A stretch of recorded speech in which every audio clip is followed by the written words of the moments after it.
I am going to show the simulation screenshot which for the both the techniques. Next, this is a basic block diagram of the variable system.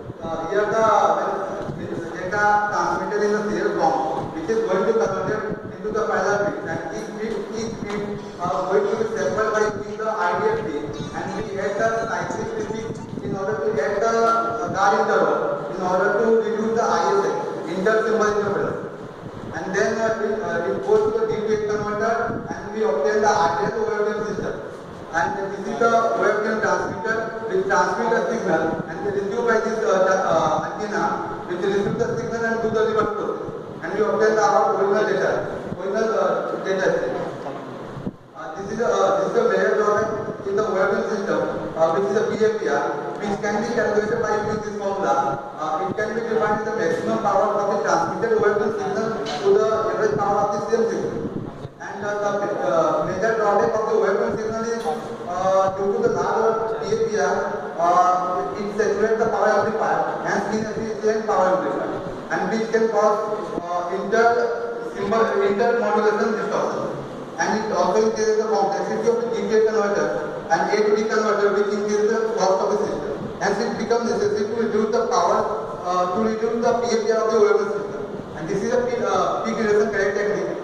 This, in the figure number 1, this is all the data packet which is going to transmit continuously. And in order to reduce the PFPR, we add the PRC packet after the some time interval of the data packet. So this is the true data packet. This is one PRC packet. So this is what we call uniform PRC packet distribution. In this case, the PFPR increases this time, which is reduced by this PRC packet. So PFPR increased by this time, which is reduced by this PRC packet.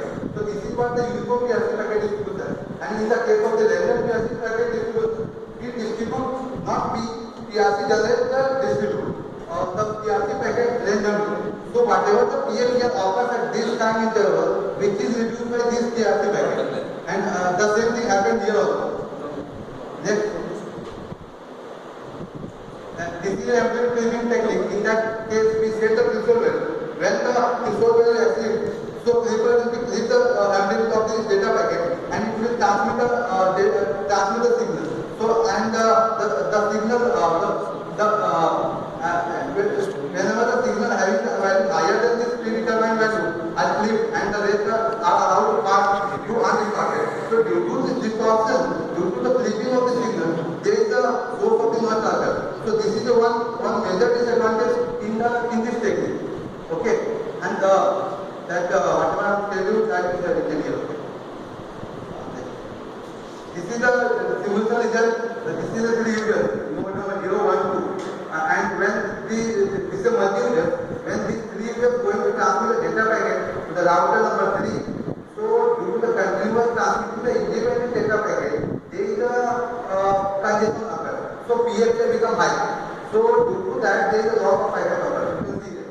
As soon as there is a loss of packet occurs, PRC generator becomes activated, and it will start generating the PRC packet. It will show me in the next slide. Okay.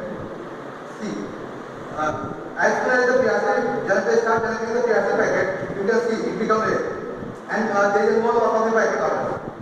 So this is what the uniform distribution of the PRC packet, and due to be the certain amount of the PFPR gets reduced, and this is the clipper technique. In this clipper technique, the first case was for loss of the packet, because at that time congestion was occurred, and that congestion reduced by the previous was the PRC technique, and this is the clipper technique. The clipper is going to continuously distorting that packet, which is due to which the PFPR increases, and it will pass the other signal.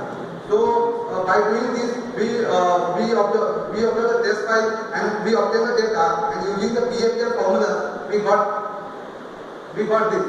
For the uniform distribution technique, for continuous transmission of the data packet, the PFPR was 9.54 dB. So after the uniform distribution of the PRC packet, it becomes 9 dB. So it is reduced by 0.54 dB, which is very minor, right? And for the random distribution PRC packet, for continuous transmission of the data packet, it is 6.98, and after the random distribution, it becomes 6.0. So it shows that this random distribution technique is And in case of the amplitude cleaving technique, for consumer transform data packet, it is 7.04 dB and it becomes 5.13 dB. So it reduces PAPR more than as compared to this both technique. But due to the disadvantage of the amplitude cleaving technique, we don't prefer the amplitude cleaving technique. We compare the result of these two cases. So in the conclusion, you can see that we have compared both the results, and we found that by using the uniform distribution technique method, we reduce the PAPR around 6%, and by using the random relative positioning, we obtain 15%. So this is the better than this case. But by using the amplitude cleaving method, we got the overall improvement around 27.13. But we don't prefer because of the it creates the internal noise. Okay, so out of these three methods, we prefer the random method, which is more efficient than the uniform method to reduce the PAPR. So this is the major references which I have used, and the proposed method for this case I was published in Jan 2015 in IT for this lab. And this is what I implemented that, and this is my result. So thank you.